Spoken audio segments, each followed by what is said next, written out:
شامیر، میخواستم تو رو به همه دوستان معرفی کنم. میخواستم یه مراسم حسابی برات بگیرم. اوری میگه یه ذره عجله داری، ولی خب به هر حال دیگه عقب انداختمش. دفعه دیگه لطفاً سر فرصت بیا. چشم. پسرم بازم بریز. نه کافیه. همینقدر میخورم. بفرمایید داماد محترم، چرا خجالت میکشین؟ والا ما کل روز اونقدر پخت و پس کردیم که هلاک شدیم. اگه یه انامی بهمون بدین بد نیستا. چشم. راستش من نه امروز هیچ بهونه‌ای فایده نداره. یه ذره بخور.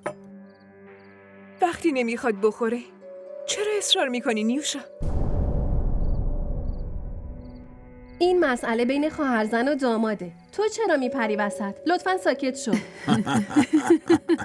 باشه. شامیر، نیوشا و هوری از مهد کودک با همن. مدرسه، کالج، دانشگاه همشو با هم بودن. مردم فکر میکنن خواهرن. دعواشون هم عین خواهر هست. شامیر یکم از خودت بگو. بله.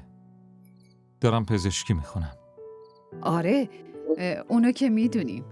به جز اون مثلا چه غذایی دوست داری؟ خب سرگرمی چیه؟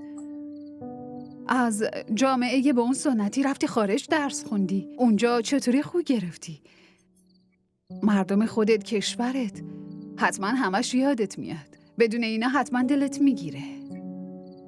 بله. اوایلش یکم سخت بود. ولی بعداً عادت کردم. خیلی خوبه. اگه آدم ذهنش آروم نباشه اصلاً دلش به درس خوندن نمیره. بله. حتما خیلی دوست پیدا کردی. پسرا، دخترا.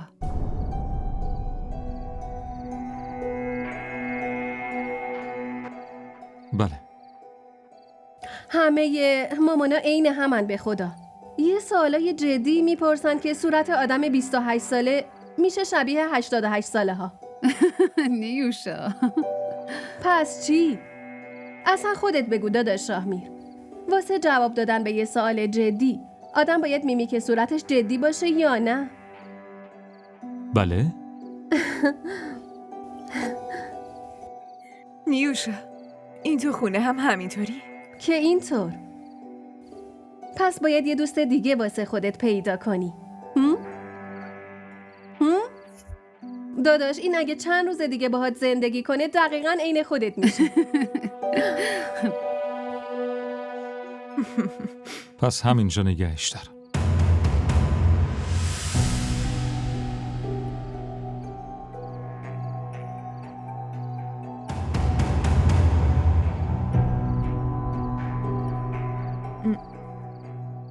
این حرفو داشتیم تو خونه میزدیم که وقتی رفت چین که درسشو تموم کنه من بیام اینجا. اونجا حوصلم سر میره آخه. واقعا حوصلم سر میره. خب ما هم خوشحال میشیم. اما عزیزم دخترها بعد از ازدواج باید خونه شوهر بمونن. بله ولی داشتم فکر میکردم مادرت درست میگه دخترم.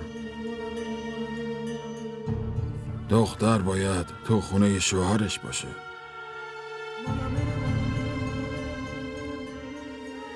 تو هم باید همونجا باشی.